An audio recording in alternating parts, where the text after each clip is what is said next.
서울 같은 경우는 확실하게 부동산이 상승을 하고 있습니다. 경기도도 흐름을 좀 뒷받침할 가능성이 높다라고 보여지고, 종합적으로 보면 서울과 수도권은 21년 말의 고점 대비 계속 상급지, 하급지 가리지 않고 회복을 하고 있다. 단 그 회복된 폭은 상급지는 거의 90%, 100% 수준에 다가가고 있고, 중급지는 한 80%, 하급지는 한 70에서 75%.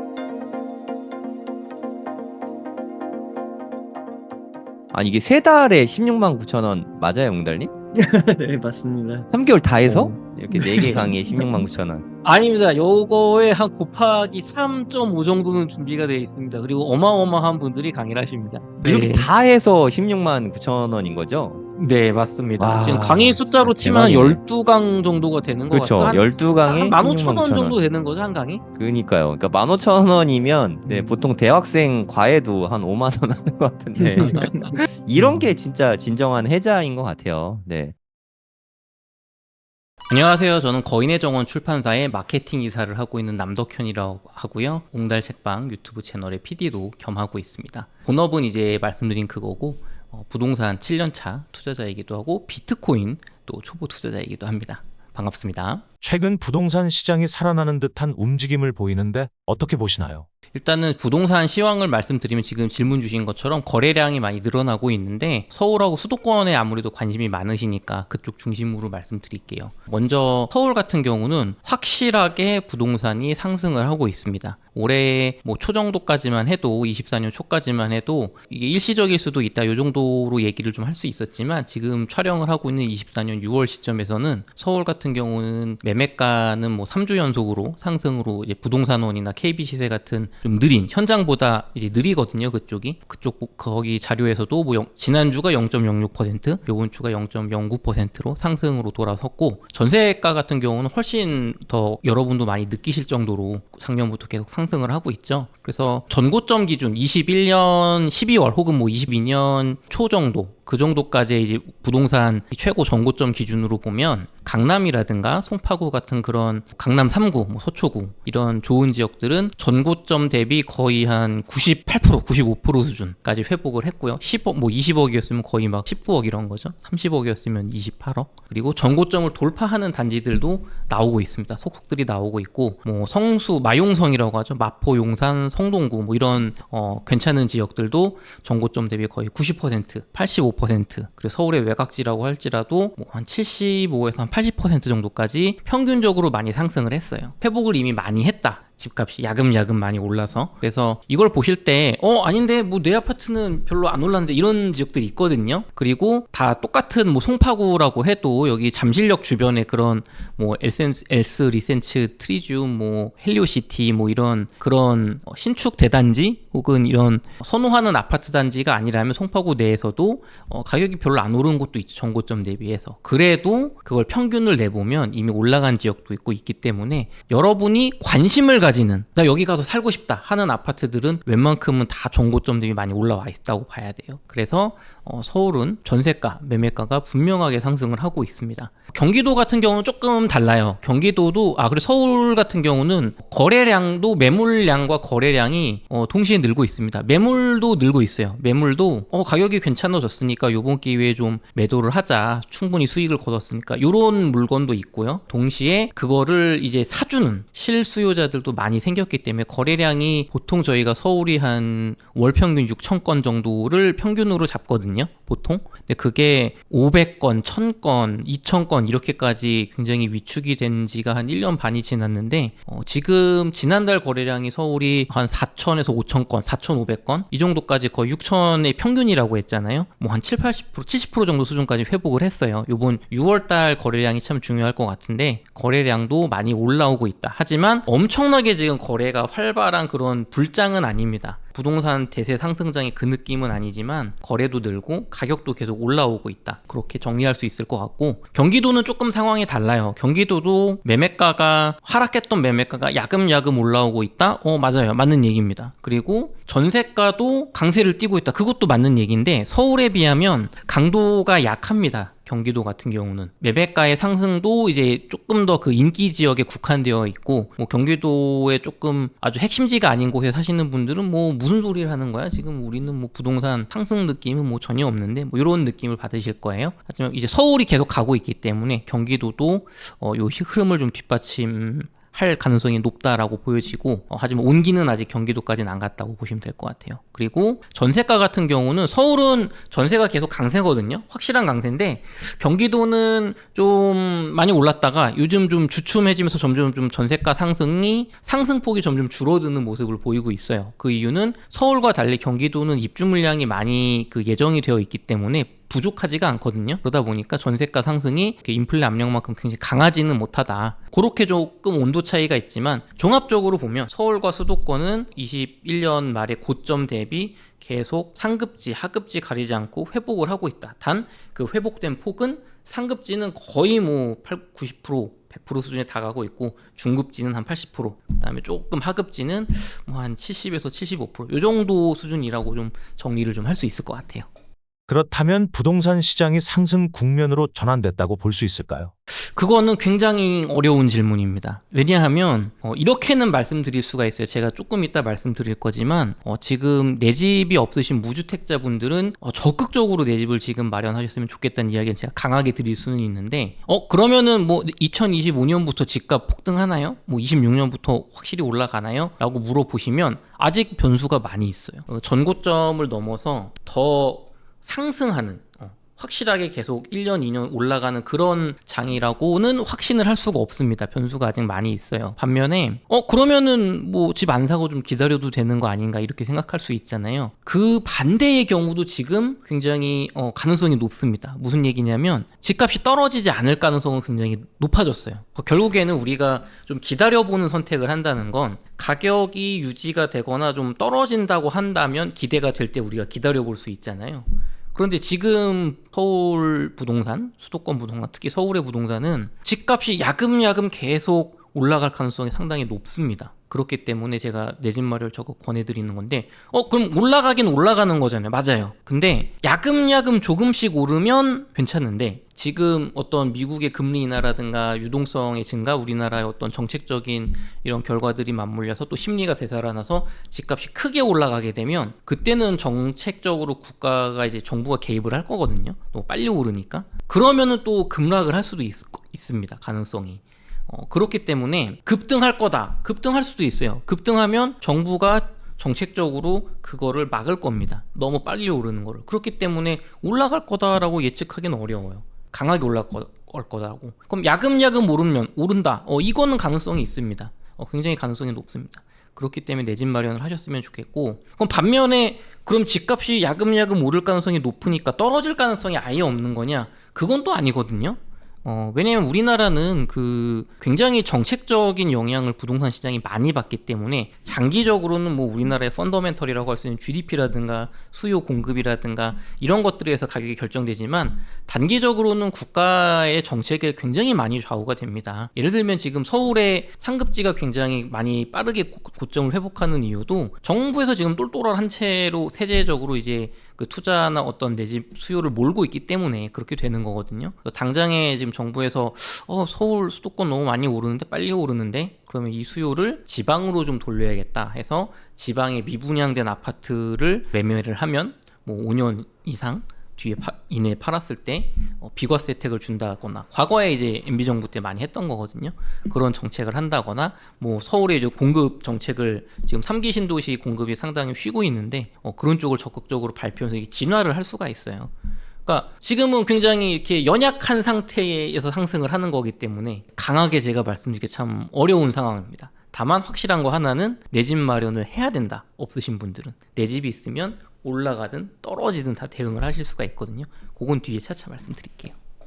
22대 총선에서 민주당이 과반수를 차지했는데 앞으로 부동산 시장에 어떤 영향이 있을까요? 요번 선거 사실은 제가 올해 초까지만 해도 집값이 조금 소폭으로 이게 좀 하락 조정으로 들어갈 가능성을 한 뭐 60%, 그 다음에 상승 가능성을 한 40% 정도 봤단 말이에요. 약간 반반인데 약간 조금 더 하락에 더 무게감이 있었죠. 지금에 비해서 미국의 어떤 그 고용시장이 뜨거우다 보니까 경제가 너무 좋아서 금리 인하가 아니라 뭐 인상할 수도 있지 않을까? 이런 기대감도 올해 초에는 있었고, 그 다음에 정책적으로도 총선에서 승리한 민주당이 부동산을 이제 집값을 떠받치지 않는 그런 정책을 필 수도 있잖아요. 그래서 4월 총선의 정책과 뒤에 나올 정책과 미국의 어떤 경제 상황, 이거가 이제 집값 하락에 좀 트리거가 될 수 있는 그런 영향력이 있었던 재료였는데, 뭐 많은 분들이 아시는 것처럼 4월 총선 이후에 민주당이 압승을 하고 나서 민주당 내에서 부동산 종부세 폐지론이 불붙고 있습니다. 지금 부동산의 어떤 이제 대선 쪽을 준비를 하는 거죠. 몇 년 뒤에 있을. 그래서 부동산 쪽에서 너무 과도한 세금으로 인해서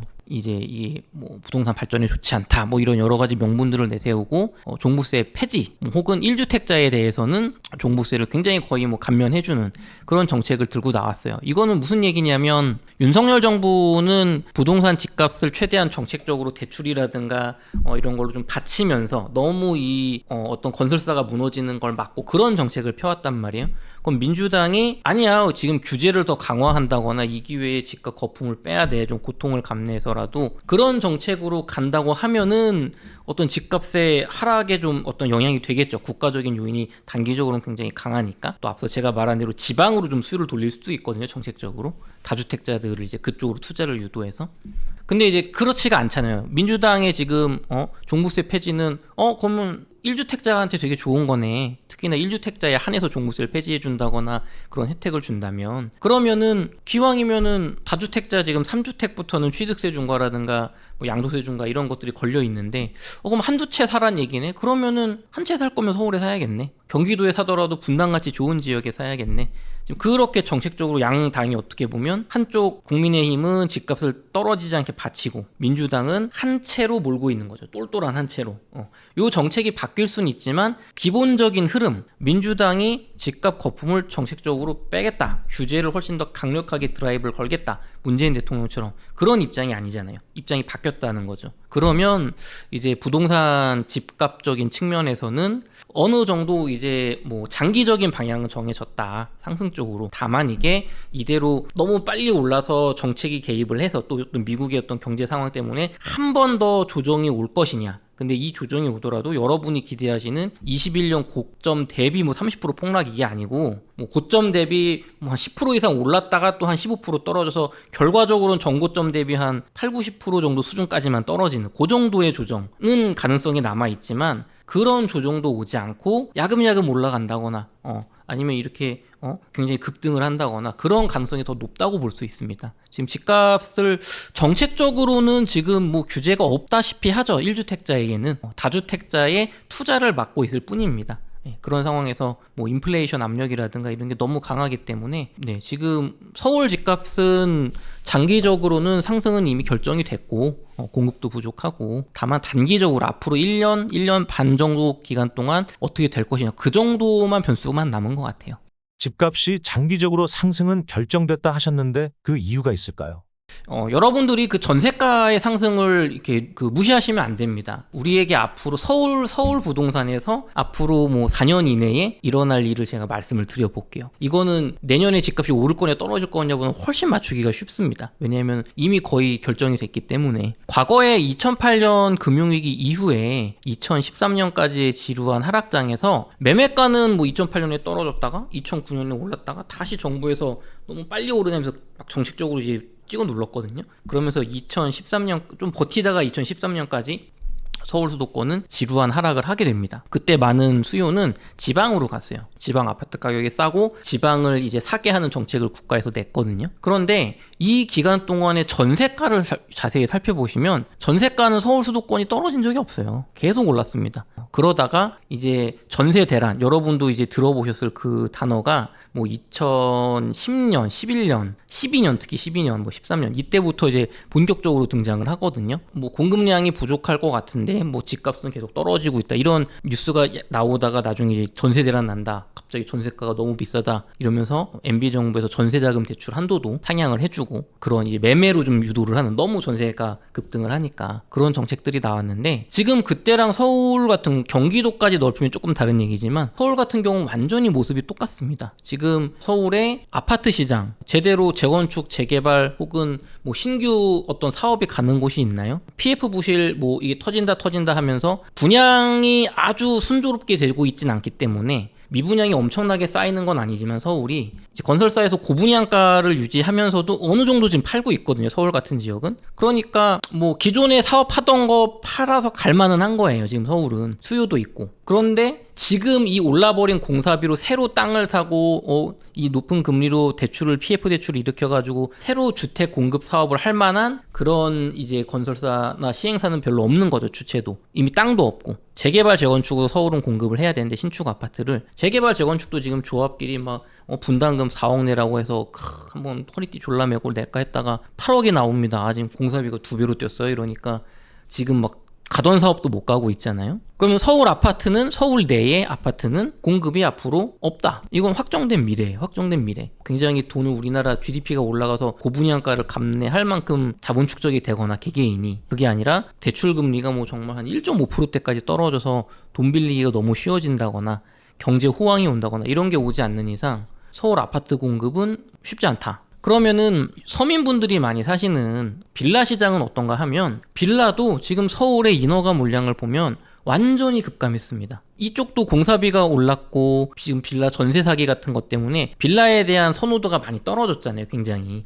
과거에는 아파트가 너무 비싸니까 빌라라도 사자 이랬는데, 지금은 빌라 시장은 아파트에 비하면 훨씬 찬바람이 많이 불고 있거든요. 다들 이제 뭐 허그에서 전세 보증금을 이제 보증하는 그런 정도 수준의 전세에만 들어가려고 하지, 위험한 전세 안 들어가려고 하고, 전세금을 또 많이 높게 못 받다 보니까 이제 투자 수요도 같이 죽은 거예요. 그리고 내 집 마련 수요도 지금 뭐 기왕이면 아파트가 낫지 않을까, 빌라보단. 빌라도 이제 수요도 많이 급감하다 보니까 결국은 빌라 시장도 지금 건설업자분들이 빌라 분양 짓던 분들이 지금 수익 내기가 너무 어려운 거예요. 분양이 잘 안 되니까. 그러니까 이쪽도 인허가 물량이 급감하고 착공 물량도 급감하고 지금 공급이 줄어들었단 말이죠. 그러니까 지금 어떻게 보면은 주거의 한 두 축인 아파트와 빌라 시장이 둘 다 공급이 메마른 거예요. 그럼 이 상황에서 그러니까 전세 가격이 계속 오르는 겁니다. 집은 조금 더 떨어지길 기대하시는 분들도 계시고, 또 집값 자체가 이미 전고점 대비 많이 회복을 해가는 곳이 있기 때문에 내가 가고 싶은 아파트, 내가 지금 이 아파트를 못 사는 건 아닌데 이 정도의 수준의 뭐 구축이라든가 여기서 좀 멀다거나 세대수가 적다거나 평수가 작다거나 이런 걸 내가 못 사는 건 아닌데, 내가 살고 싶은 새 아파트, 대단지 새 아파트들은 가격이 많이 올라갔다 보니까 또 이 살 수 있음에도 내 집 마련을 미루는 분들도 많거든요. 그러다 보니까 전세를 선택하는 분들이 많아요. 전월세. 월세가 한창 작년까지 많았는데 이제 금리가 상대적으로 이제 기준금리는 높지만 정책적으로 개입을 많이 해서 대출 금리를 낮춰주고 있기 때문에 뭐 전세 수요도 굉장히 많이 늘어났거든요. 특히 아파트 같은 경우는. 그러니까 공급은 없고 사람들은 매매보다는 전세로 살려고 하고, 그럼 아파트 총량은 정해져 있단 말이에요. 그럼 전세를 살고 싶은 사람은 많잖아요. 그럼 집주인들은 전세금을 야금야금 계속 올릴 수가 있는 거죠. 이 상황이 과거에도 있었고 예전부터 뭐 수십 년 동안 반복된 겁니다. 서울 같은 경우는. 그래서 이러다가 이제 여러분이 한 2년 정도 뒤에는 전세 대란 온다, 혹은 전세금 진짜 너무 껑충 올랐다, 그런 뉴스를 접하실 거고, 아마 2년 내지 4년 내로 정부에서도 이 집값이 매매가가 오르지 않더라도 전세가가 너무 많이 올라서 사람들을 매매 수요로, 투자 수요로, 지방으로, 뭐 경기도로 이렇게 풀어주는 정책이 나올 것으로 예상이 됩니다. 과거에도 그랬거든요. 경기도 같은 경우 조금 물량이, 그 입주 물량이 예정된 게 많아요. 특히나 인천 지역에 굉장히 많거든요. 또 3기 신도시 물량도 있잖아요. 근데 이것도 딜레마가 있습니다. 지금 정부에서 3기 신도시의 물량에 착공을 잘 안 들어가고 있어요.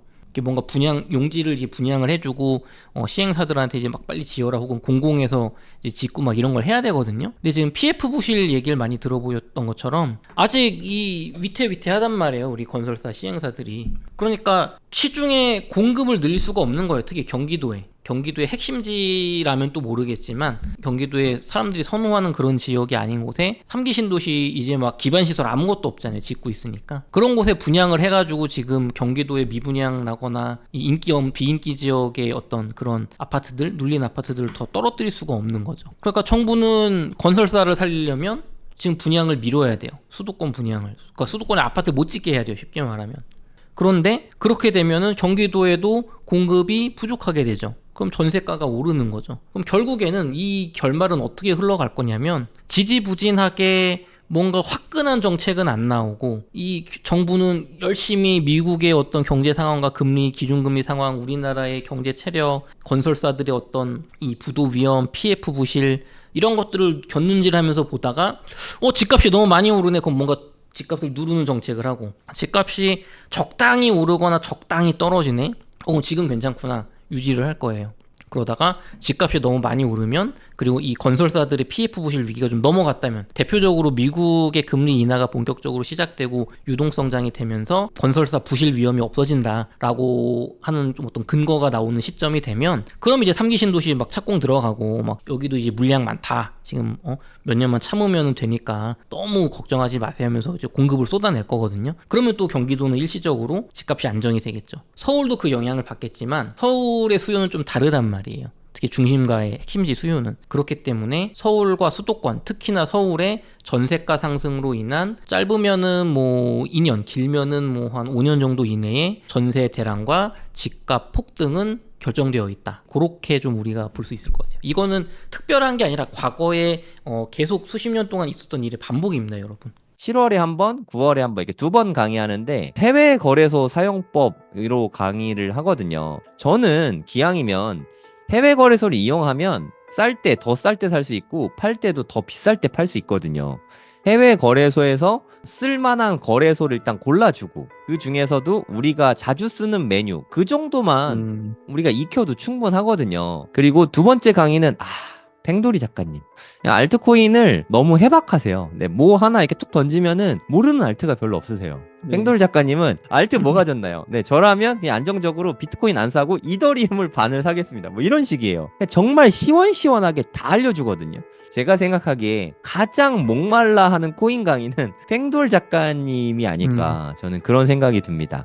근데 앨리스원님 책이 지금 베스트셀러에 계속 올라가고 있거든요. 네, 그런 앨리스원님이 주제까지 너무 핫해요. GTX 노선 따라 돈 되는 투자처 추천. 네, GTX가 핵심이지 않습니까, 사실. 그렇죠. 책에도 지금 부록으로 들어가 있잖아요. 지도 네. 속에 아파트 단지명 이런 거 다 나온단 말이에요.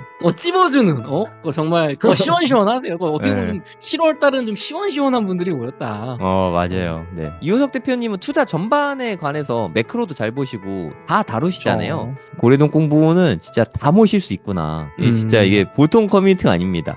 여러분들이 원하시는 분들은 우리가 뭐 섭외력이 워낙 좋아서 다 모실 수 있어요. 그래서 제가 이제 8월에 준비한 강연은 이제 네. 앞으로 2년 부자될 계획 세우기예요. 보통 강의를 할 때 주요 내용 골자가 제가 평소에 읽는 책, 그리고 그거를 내 삶에 어떻게 적용하고 있는지, 그리고 특히 이제 부의 관점에서 이야기를 많이 하려고 하거든요. 2025년 말까지가 또 한 번의 퀀텀 점프가 있을 시기라고 봐요. 그리고 그 과정이 지금 만들어져 가고 있고요. 그래서 제가 이번에 비트코인으로 벌고 빌딩으로 한번 작은 마침표를 한번 찍어보려 하는 이런 계획들을 한번 설명하면서 이런 플랜이 어떻게 나오게 됐는지를 이제 책의 내용, 이론을 백그라운드 삼아서 설명을 한번 해드리려고 해요.